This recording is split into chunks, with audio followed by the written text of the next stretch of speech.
Im letzten Video dieser Serie möchte ich den Qualitätsaspekt nochmal beleuchten und die Frage, ja, Gebrauchtfahrzeug, Neufahrzeug, wie geht man damit um? Fangen wir mal mit dem Thema Qualität an.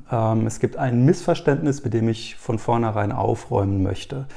Wir haben gerade bei den größeren Fahrzeugen das Thema Leichtbau und da wird oft erzählt, dass Leichtbau damit zusammenhängt, dass Sprit gespart wird und dass es eine ökologische Notwendigkeit sei.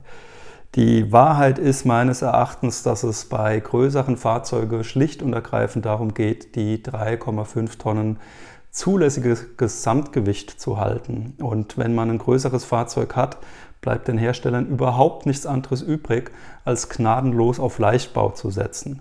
Und was das für die Qualität und Langlebigkeit bedeutet, die Frage könnt ihr euch selbst beantworten, wenn ihr da eine Tür öffnet und spürt, was ihr da in der Hand habt.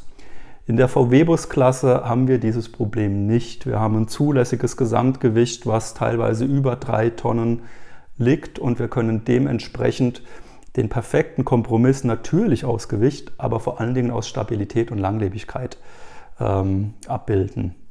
Das heißt, welche Materialien finden Verwendung? Schaut euch das an bei den Herstellern. Ich selbst bin kein Freund von unbedingt Leichtbauplatten. Die Frage ist, wie sind denn Scharniere, wie sind denn Auszüge da drin befestigt und wie viel Lastwechsel halten die eigentlich aus? Macht euch bewusst, dass ein Fahrzeug ständig Vibrationen ausgesetzt ist, dass es da wirklich zu Schlägen kommt im Innenraum. Und ja, was man da braucht, ist einfach eine gewisse Stabilität im Material selbst, aber vor allen Dingen in den Verbindungen von den Materialien.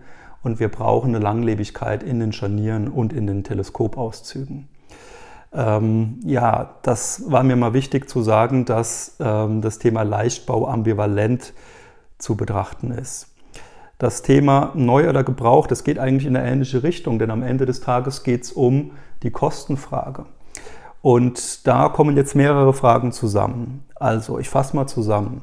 Wenn ihr euch einen Camper kauft mit einem festen Einbau, dann erfährt dieser Einbau original den Wertverlust, den euer Fahrzeug erfährt. Und das kann teilweise ganz schön empfindlich sein.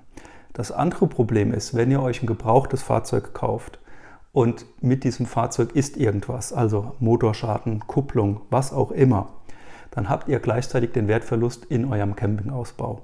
Das ist der Riesenvorteil von einem Modul. Wenn ihr ein Modul habt, was auch in andere Fahrzeuge reinpasst, dann könnt ihr euch auch gern mal ohne Probleme einen Bus kaufen, der 10 Jahre alt ist. Könnt mal in das Thema Camping reinschnuppern, schauen, ob das was für euch ist.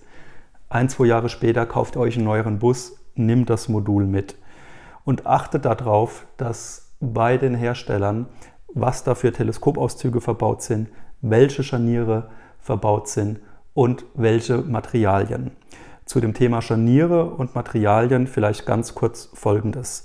Beim Camper wird sehr oft Pappelsperrholz genommen. Warum wird das genommen? Weil es leicht ist.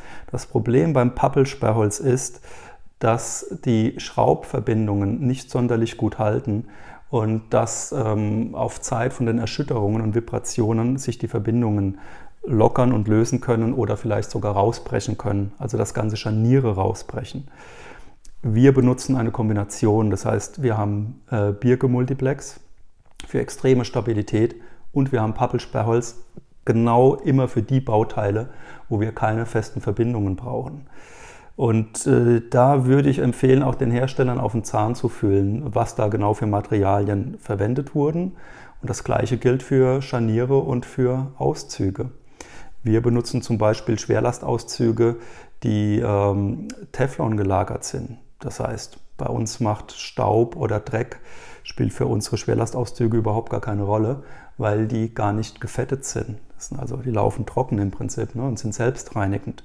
Oder unsere Scharniere. Wir benutzen Blumenscharniere aus dem Möbelinnenausbau und das sind mit die hochwertigsten Scharniere, die es gibt. Da kann man ein Scharnier mit 60 Kilo belasten und dementsprechend halten die auch.